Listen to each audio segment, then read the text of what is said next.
లూకాసు వార్త 21వ అధ్యాయం 34 నుండి 36 వరకు.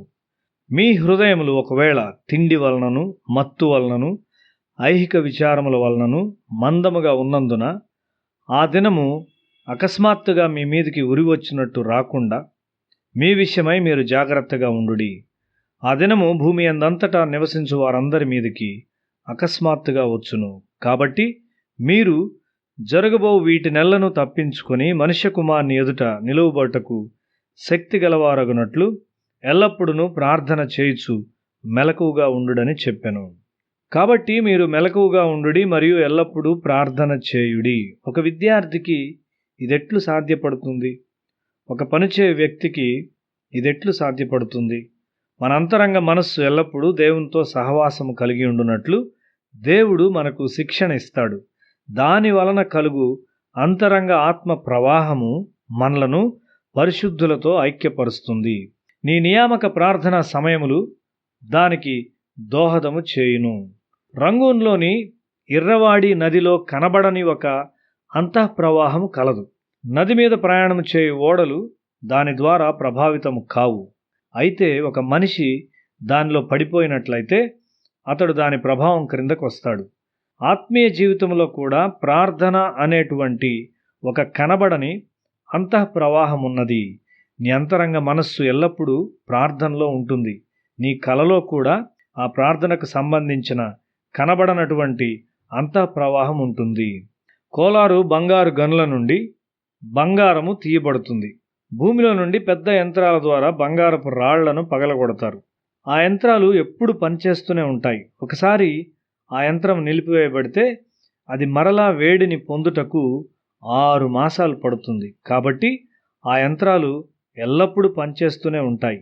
ఒక మనిషి ఎక్కువ సమయము ప్రార్థన చేయుటకు తనను తాను అప్పగించుకున్నప్పుడు అతడు ఈ ప్రార్థనకు సంబంధించిన కనబడనటువంటి అంతఃప్రవాహమును ఎదుర్కొంటాడు.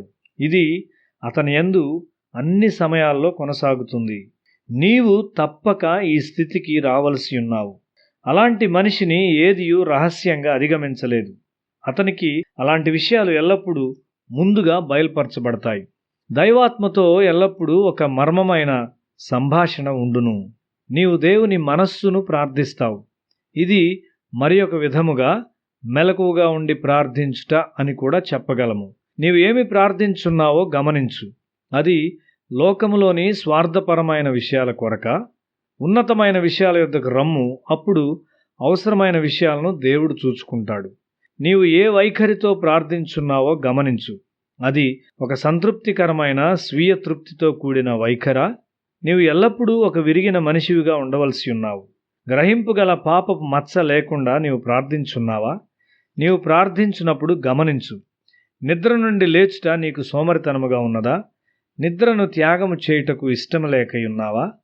దేవుని మార్గములు నేర్చుకొని పరిశుద్ధుల అడుగుజాడల్లో వెళ్ళుటకు బదులుగా దేవుడు నీ మార్గములతో రాజీ పడవలనని కోరుచున్నావా?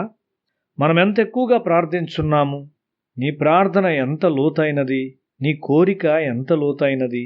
నీ కోరిక ఎంత ఆసక్తి కలది? నీవు దేవుని మనసుతో ఏకమై ఉన్నావా? నీవు ప్రార్థించు దాన్ని గూర్చి నీవెల్లప్పుడూ ఆసక్తి కలిగి ఉండవలసి ఉన్నావు మరియు దేవుని మనస్సుతో ఏకత్వంలో ఉండవలసి ఉన్నావు. యుద్ధ భూమిలో మొదటి వరుసలోనున్న సహవాసపు ముఖ్య కేంద్రము పెద్దలతో నీవు ఏకత్వము కలిగి ఉన్నావా? యుద్ధ భూమిలోనున్న మనిషి మరియు ఆయుధములు తయారు చేయు కర్మాగారములో పనిచేయు మనిషి ఒకే విషయంలో నిమగ్నులై ఉన్నారు. ఒకడు లేకుండా మరి ఒకడు లేడు. ఇక్కడ ప్రార్థించే మీరు బయట బోధిస్తూ పరిచర్య చేయు వారితో కలిసి పనిచేయుచున్నారు. మనము ఎక్కువగా ప్రార్థించ అవసరమై ఉన్నది. ప్రతి స్థలములో ప్రజల అవసరతలను ఎదుర్కొన్న స్థితిలో మనం ఉండవలసి ఉన్నాము. మనము జయించబోచున్నామా లేక ఓడిపోవచ్చున్నామా? నీవు ప్రార్థనలో ఎంత పోరాడుచూ ఉన్నావు?